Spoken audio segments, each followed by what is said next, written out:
Welcome to another episode of Wine Talks, available on Spotify, Google Play, and iTunes.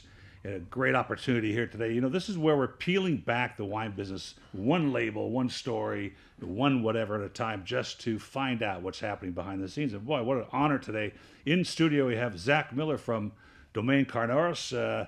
We just got off the set doing a video, but welcome, Zak. I appreciate you coming in. Thanks for having me. It's a pleasure to be here. Thank you. We've had a chance to visit in the past. We were up at the winery, the beautiful winery.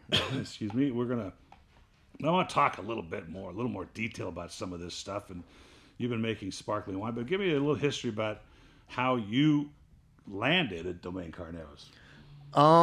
Well, that one is the specifics of how I landed is pretty interesting as well. I was in Chile at the time, and I knew I was coming back, and I needed a job, and my wife was here. And so she started applying for jobs for me. Oh, really? Because my internet was spotty. I was in, middle of nowhere. And so, that's funny. Yeah. And so she was actually applying for jobs. And the reason I thought of this is we're still close friends with the person that directly hired me. And she's making wine now down in Cambria. Up from here, but down from Napa. Yeah, right, sure. And we were talking about how my wife Shauna was applying and had actually submitted my application at that time. Hilarious. And then when I got back, we connected on the phone and yeah. And so you were in Chile. How long had you been married when that? Well, that was correction. That would have been my wife now. We weren't married at the time. Oh, I see. Okay. Yeah. Well, that's even more interesting than her fiance or at least girlfriend was applying jobs. Yeah. So I want to push that a little further. You met this young lady and you guys fell in love and you wanted to, but you were going to forestry school or something. Yeah. Well, we met in college at as forestry majors. That's where we first met each other, and that's. Seriously, what are the forestry majors? I'm gonna let you in a little secret about that aptitude test you take when you are in 8th grade and they tell you what to do. They told me that's what I was gonna do. Really? Yeah, they said you belong to forestry. And I'm like, why? Did I answer the questions wrong or right? Right. What does this mean? Where does this fall? Yeah, that's. So what was it? What does the major do, and what's the next step after you graduate if you typically were to pursue that career? Well, there's a lot of different ways you could go. I initially followed forestry consulting, worked for a forestry consulting. So what you would do is you would manage lands, either usually private lands, but they could be a private landowner that's just managing for, say, deer or something, or it could be a bank or a life insurance. Banks hold a lot because it's kind of a long-term game, and so they're managing for production for paper trees in the Southeast. Oh, that's so interesting. Yeah. Okay, that's interesting. Yeah. And so you left that, and you graduated, and you decided, well, I don't know, or she decided, I don't know. Yeah. I'm going to go into something else.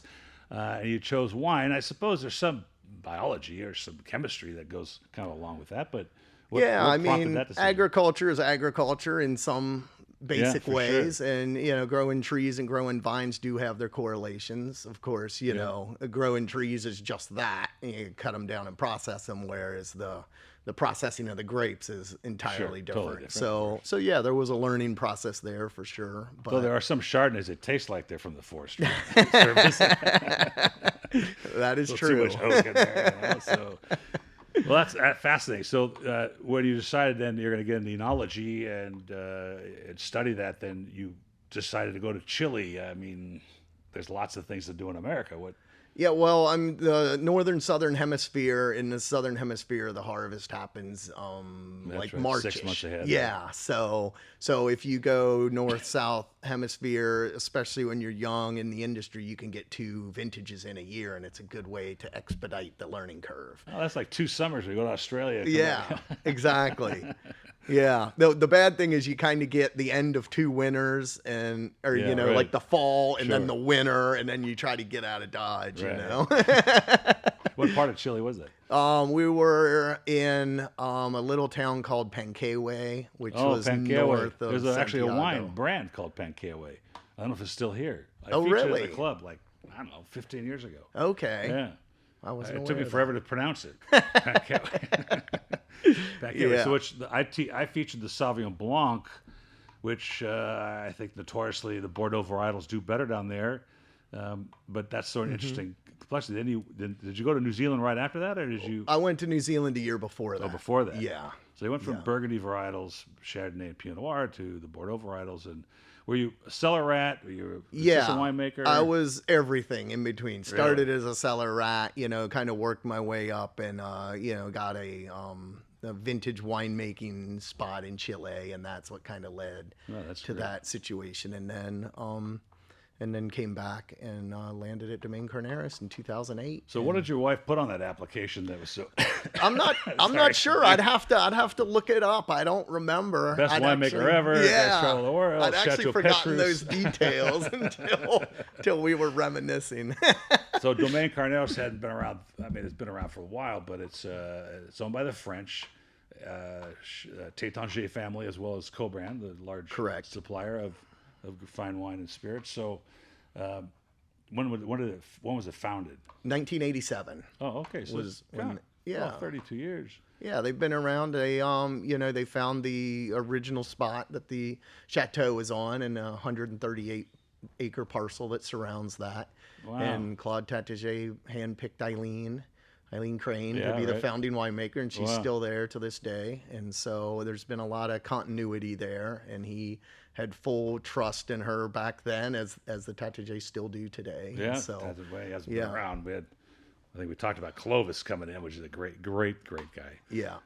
So it only been around 10 years then? That when you started there? I started in 2008, so 20 years. Yeah. Yeah.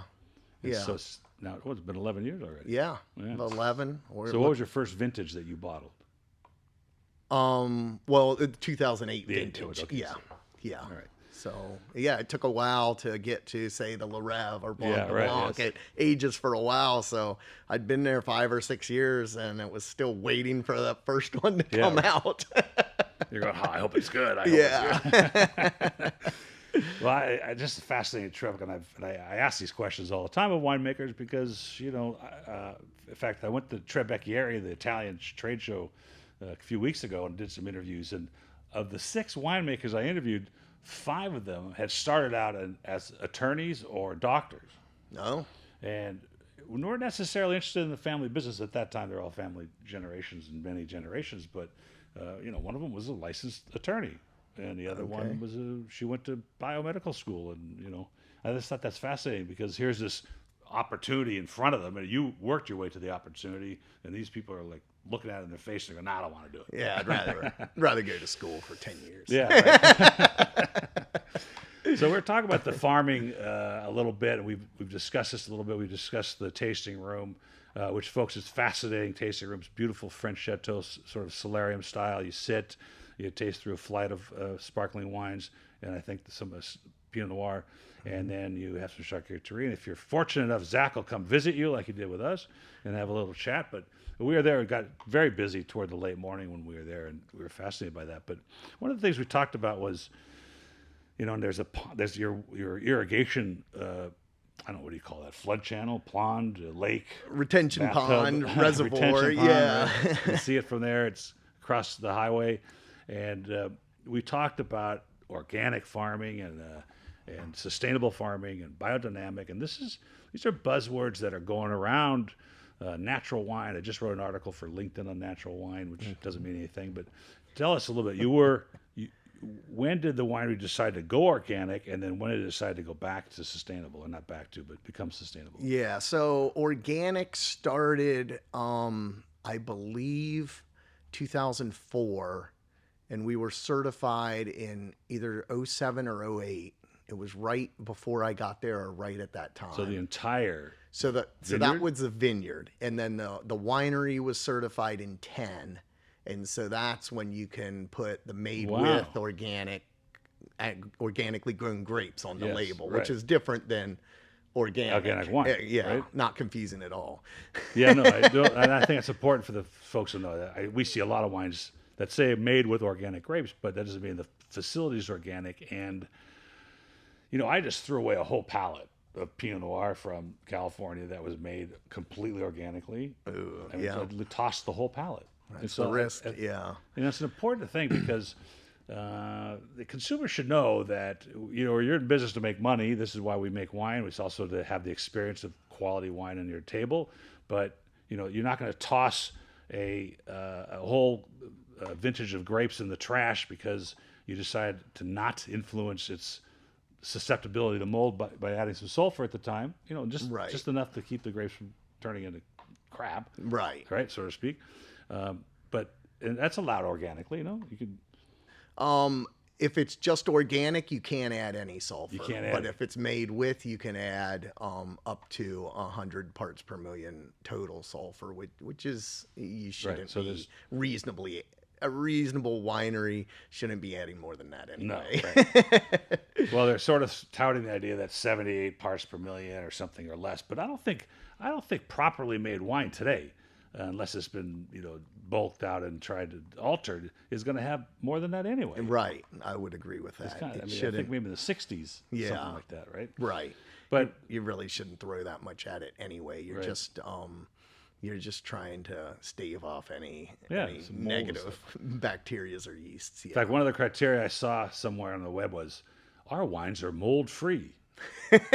Well, congratulations. So that's you're walking the goal. down the aisle. You're walking down the aisle and you see this. Oh, we don't have mold in our wine on the label. I'm like, I didn't know there was mold in the first place. Right. It kind of changes everything. So I thought that was interesting. So what you said, though, was kind of fascinating, too. You started the process to become organic, and it took 3 or 4 years to become certified, which means that the soil has to cycle itself through, that you have to get rid of toxins, you have to do whatever it does. Yeah, that's the intention behind the 3-year certification. Right. And what does it? And I know as a farmer, you sort of have to learn now. The grapes are going to be different, right? They're going to taste different. They're going to have a different character. They're going to trellis different. They're going to canopy different. You're going to have to learn a whole new philosophy behind how you're going to farm it, or it's just tweaks? It's more smaller tweaks, and we did initially notice we were happy with the quality when we went organic. It felt like the vineyard was a little bit more vibrant, and we were happy with it initially. But then, there were other challenges. The compaction, the extra passes on our clay soil, and the compaction that happens with that started to overstress the vine. So over years, we started to see some negative effects of that process. Okay, so that let me see if I can peel that back a little bit. You've got clay soil, so it's soft, right? Yeah, it's not shale or rocky. It's not gravel like you see in Bordeaux or something. So now we've gone organic, and we have particular criteria we have to manage because of that. And we're driving the tractors down the vineyards to do whatever. And now the soil is becoming denser and denser and denser. Correct. So we're losing percolation. Have nowhere to go. Yeah. Right. And the roots. Yeah. They're getting squeezed out. Yeah. And so how long did it take to kind of figure that out? It took a few years. Our last year of organic was 14, I believe. May have been 15. I'm a little fuzzy now. It's been a few years, and I haven't thought about that in a while. But it was in that range, the 14 or the 15 vintage. And we were then looking for, and to that end, there's still organic practices that we picked up when we were organic that I use to this day. Oh, I see. I use an organic fermentation nutrient that we went to because it was organic, but it was so far superior so to the yeast itself, or another. It's a nutrient that helps the fermentation. Yeah, the yeast. It's food for the yeast, essentially. Right. I mean, the sugar's the food, but it helps. It's like the appetizers. Yeah, it's like if I could put it into simple terms, the old nutrient was more like feeding them sugar, whereas the organic one is more like giving the yeast carbs, Really? So it was sustain them longer, and it worked a lot better. So when we dropped organic, I kept using that, and I use it to this day. Sounds and I like won't it would give be it more up. complex too. Maybe, exactly. Yeah. Are you natural yeast, or you inoculate them? We inoculate. And here's a conversation I had with a winery. He says, I'm like, what is unnatural about yeast. I mean, particularly most yeasts are harvested from grapes anyway, right? Yeah. So they've just been developed from that. What, somebody had some yeast that worked really well, and you develop them in a lab and make it commercial. But like, is it any different than my daughter, who's a baker in New York, who started her sourdough starter? Like, I don't know, she's probably had it for 7 years. Right. It grows in our refrigerator and bubbles over onto the shelf, makes a big mess. Same, but it's the same difference, right? Yeah. She's just propagating it on her own. Exactly. Yeast. Yeah. So that's interesting. So yeah. So were you sustainable before you became organic, or now you became sustainable after you're organic? Yeah, we became sustainable after organic. And so explain that. It's a different. I think there's some farming technique issues, but it's a holistic approach. Right? Correct. It looks at the winery as a whole. It looks at our solar panels, which, we have solar panels in our roof that capture 35 to 40% of our usage, offset, right.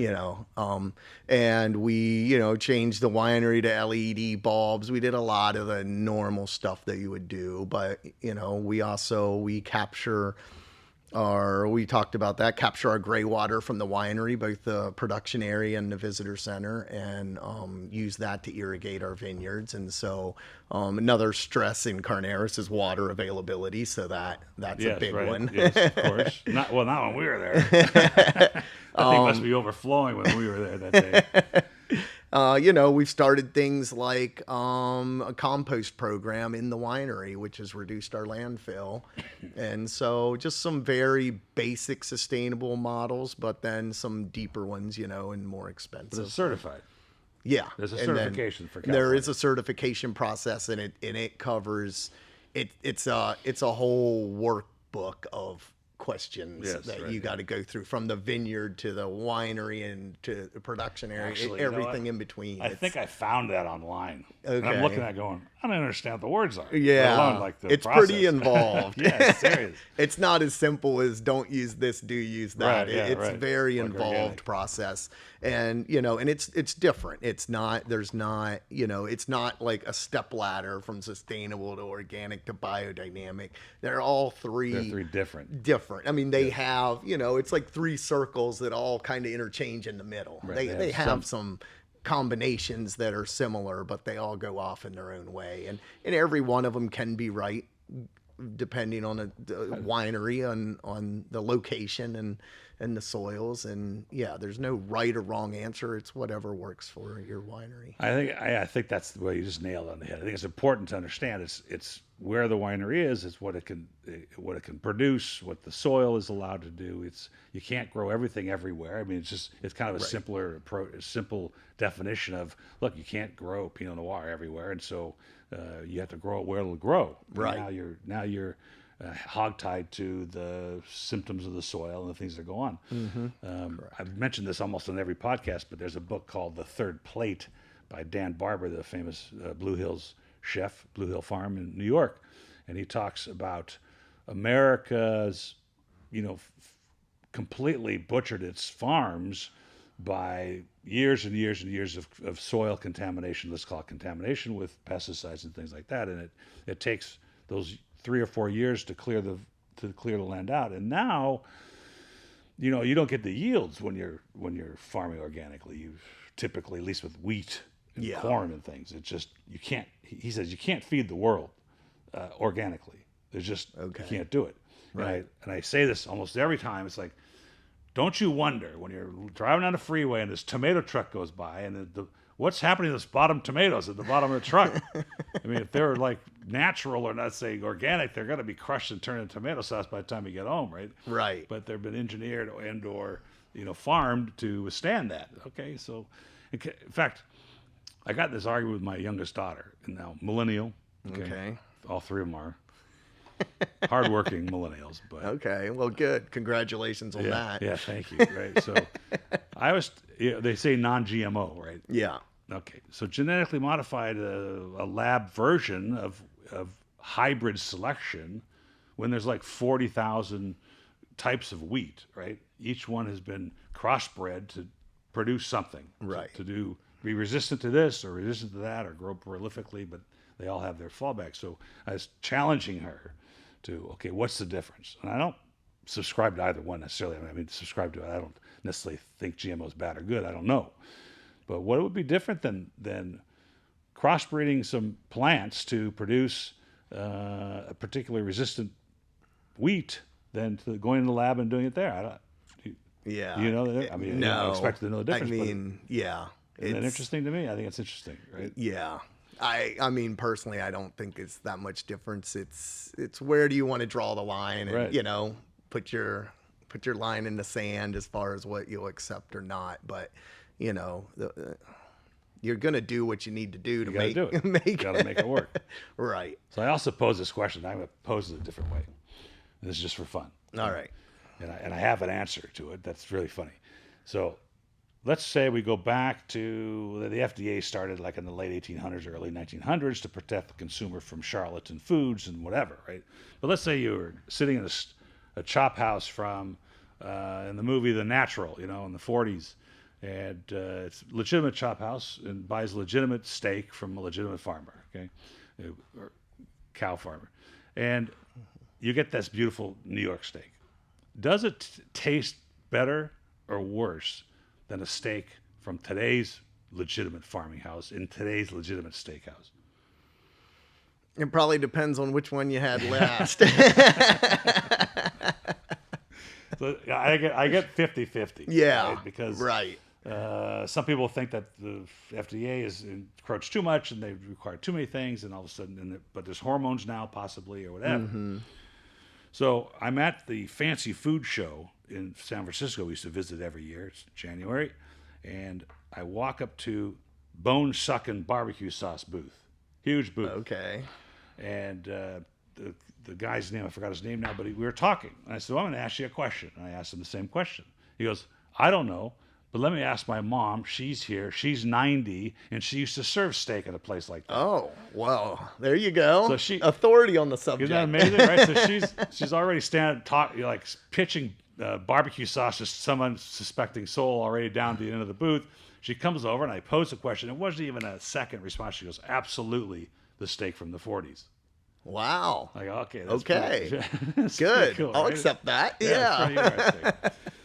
So we were chatting a little bit about some of the rules and regulations that are going on out in the alcohol business, and people don't understand a lot of that. I mean, I'm moving my tasting room and my business here in a few months, and it takes, I decided I had to go to a compliance officer to get it done because it's just gotten so complicated. And the ABC is just down the street here. I've never seen them, but they will inspect my premises to see what I'm doing. And I had to sign a document recently through the city, and this is a city thing, that I'm only allowed to pour 1.5 ounces. Okay. But what's funny is it doesn't say you can only pour 6 of those. It just said you can only pour 1.5 ounces. Each pour can only be 1.5 ounces. Yeah, right? Gotcha. So up in the winery, you know, it was very crowded when we were there, and we were talking a little bit about that. What's happening up in the tourism side of the wine business, where people are just showing up at the winery and they want to taste some champagne, or what's? Yeah, we used to be open to for drop-in business, and it just got too overwhelming. Yeah. And I think in the bottom line, from a business standpoint, we want to provide a good experience for a worthwhile experience for the visitors that come. And so we went to reservation only in order to be able to, our servers aren't rushed around and sure. overwhelmed, and the place isn't overfull with people standing around. It's sit-down service, and we want to be able to provide that.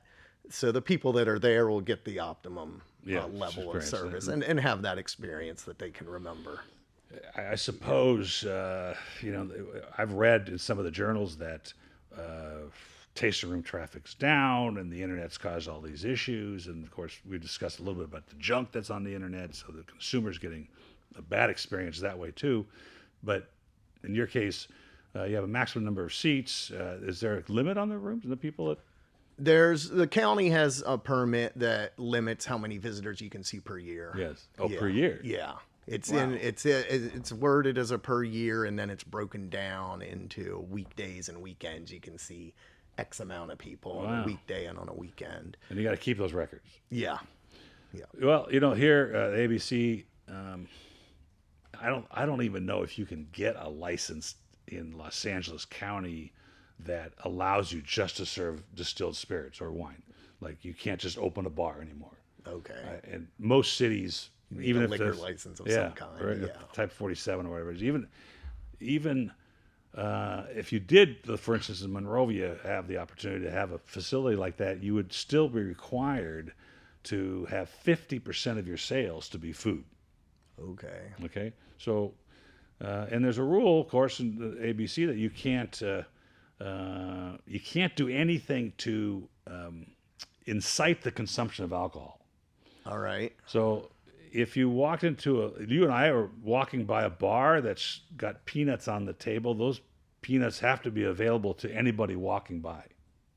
Okay. They can't be just for the patrons, right? Wow. You can't give away free food with peanuts or pretzels, right? But I was thinking, the reason I brought it up is, all right, so I open a tasting room, and though in California, you do have the right to open a satellite tasting room without any other of those conditions. But let's say I wanted to open a wine bar that's not related to a license, a winery license. So I have to have food, and then I have to keep track of that, and then I have to be able to produce those records for the county or the city whenever they want. Yeah. And I have a little bit of a problem with that. I mean, this is my business. This is what I'm doing. I don't know why I have to expose to you, the staff bureaucrat, that I'm not selling 49%, 51% food and 50%. I just think it's kind of bizarre. But your license allows you to just pour champagne if you want to do. Most people get some kind of almond tray or cheese platter or as a part of the service. It wouldn't approach. Yes, to answer your question, yeah, we offer charcuterie, cheese plates, even caviar, and but I don't know those numbers, but I would wager they don't come close to approaching them anywhere close to what we sell in wine. Yeah, that's the goal. Actually, my license here, my O2 with my satellite license, I can pour, and I don't have to have food. Mm-hmm. Now they're bringing it in, okay? So we taste on Saturdays, and they're bringing in these cheese platters, and they're crowding around each other, and they're sharing it. I'm like, okay, this is kind of weird too, because you really should have it, but I don't have the health department approval to do that, so I'm sort of stuck in a quandary. I don't really want to deal with it personally. But we were at a tasting room when I first started to open this place, and the city manager said, I want you to come to my town, and I want you to join us for some tasting, and we have a cool tasting bar, and maybe it's the kind of direction you want to go in. I said, oh, great. So my wife and I went out, we sat at the bar, he wasn't there yet, and we see on this menu that there's Rudys cheese platter. So I'm thinking Rudy might be, the chef, or he might be the owner, or he might be somebody that's of distinction that is authorized to create a cheese platter, right? Yeah. So I couldn't believe this. They pull out this black plastic, with a clear cover on it, and put it in front of us. They don't open it, they don't separate it, they don't put it on a piece of tile or anything. It's just this plastic box with that the foil back, and inside of it is a sleeve of Ritz crackers and the squared pieces of mild cheddar and mild jack cheese. Oh man, that was Rudy's. Yeah, Rudy's cheese platter. And I'm like, this is a city manager. I'm like, dude, it's not the direction I'm going in, right? Yeah, so we really want to do that, right? So, all right, so back to Domaine Carneros. Right. What are the plans in the future for any other new releases? I know you're doing you've got your Brut, you've got your Rosé, you've got your Le Rêve, which is your highest end. Anything coming online that you? We've started a few years ago doing a Vineyard Designate sparkling wine. Wow. Yeah, and so every year we'll revisit. It's very small release winery only, but it's kind of fun that we can look at. We have 6 vineyards. 6 individual spots, all in Carneros. Yes. 3 in Napa, 3 in Sonoma, but all of them within 2-3 miles of the winery. Wow. And so, it allows us to kind of move around every year and try a different vineyard and just kind of have fun, just play with some new things. That's, this is pretty cool. And we didn't actually, one of the subjects I want to talk about. you go to Burgundy, France, and you see that. I had an incredible seminar that I went to, put on by Albert Bichot, and it was the guy was showing the cross sections of all these mini, appellations like Gevrey-Chambertin and Côte de Nuit and Nuit Saint-Georges and those things, and radical volcanic changes have created these little appellations that could be 2 hectares kind of thing, right? And so their only difference when they, particularly say a winery like Louis Jadot or Albert Bichot, is the soil. It's the same grape, same clone, same farmer, same winemaker, same barrels, right? Yeah. And here's this huge difference in the terroir character, which is what I believe wine should be, right? Right. So it seems a little more difficult, at least from my palate, to detect the terroir of sparkling wine. Yeah. I think we have some differences in our vineyards, but they're, we're splitting hairs now. Yeah. I taste those regularly. So I think there's a little bit of a difference, but it would be hard to say to the consumer that, that there's a discernible difference. But I think Carneros is unique in and of itself. And even in our vineyards, I mentioned the 6, we have 400 acres. Between those 6 vineyards, some are on rolling hills, some are flat. And so it's not necessarily the soils, but it is kind of how the climate is affected. Microclimates? Exactly. Sure. And so we do have some differences. We have, a ton of clones. Pinot Noir with our new vineyard that isn't quite online yet. I think we're up to 17 or 18 clones of Pinot Noir. Wow. And we have 13 clones of Chardonnay. Wow, okay. And so, with those different aspects and those different clones and different root stocks, we have vineyards that were planted in the late 80s and the 90s, certainly in the 2000s, and then we've replanted some new ones. So as we've replanted, we've used clones that worked. We've tried different root stocks. And so we have quite a bit of variability, even within our little area, that it really makes it interesting. It gives us a larger matrix when we do our blends, quite frankly. So this vineyard designation, this is fascinating because I don't think I've ever seen a vineyard designated sparkling wine or champagne. You're going to attempt to, I suppose, see what we can draw out of the soil and to create nuances that might be a little bit different. If you use the same yeast, a lot more variables, I think, when it comes to sparkling wine, but that you might see a difference in between the microclimate and the soil, that you'll see a difference in these wines. Yeah. That's the hope, and it's still, we've still been developing them. We've made the wines, but they haven't finished their aging process, so we have yet to see the end result. But it's coming. We're patient, and we're almost to the end.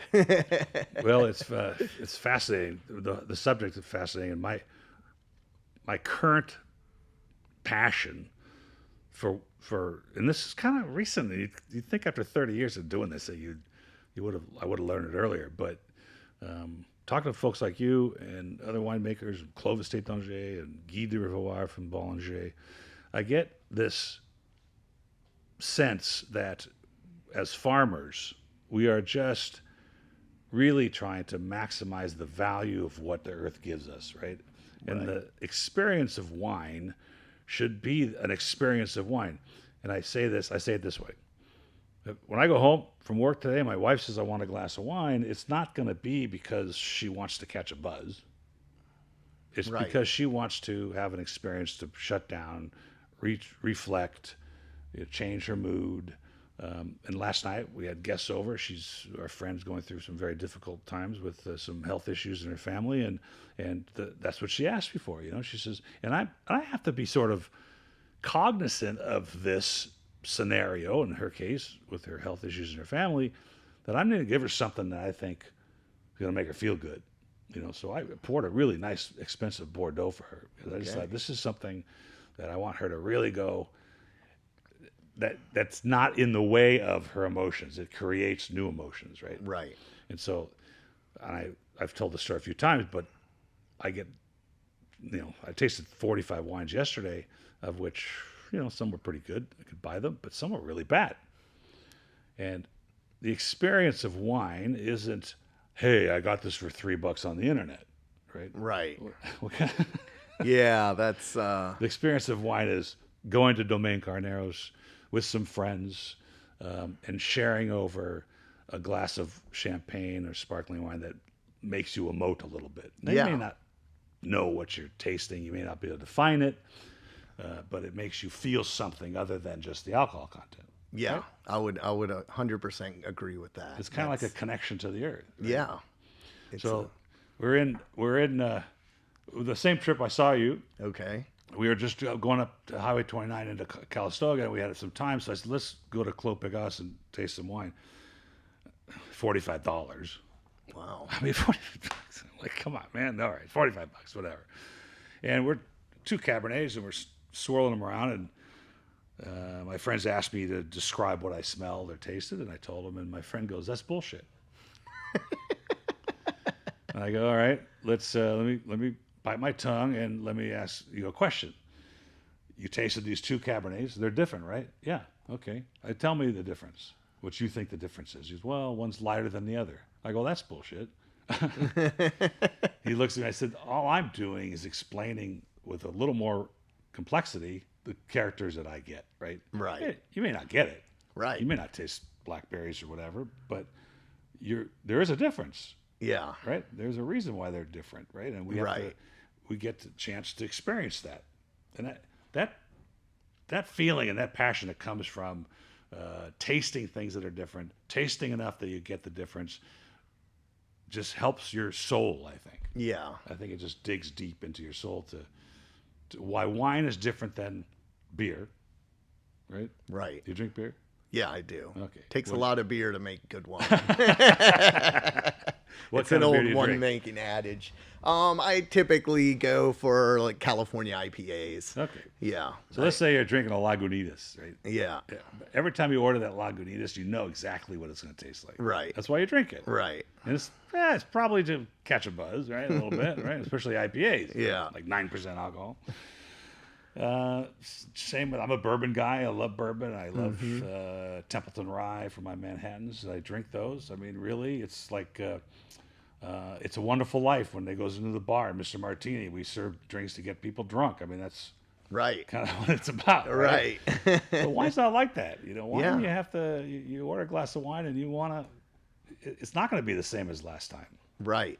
That's a really good point, and it shouldn't be. Yeah, it shouldn't be. Right? Yeah, it is more emotive, and you're doing it for a certain feeling, and it's yeah. And sparkling has got this now it's got this other moniker about it, right? It's for celebrations and birthdays, and it's usually when I get the calls for them. I keep them in stock all the time, but I don't have them. You know, I buy a lot of them in November, getting for the holidays and New Year's Eve. But it really should be part of the main, your main consumption regime, don't you think? Yeah, it should be. I have a glass or 2 every day, at least outside of work. That is, and it's important. You get home, and no matter what you're drinking, but.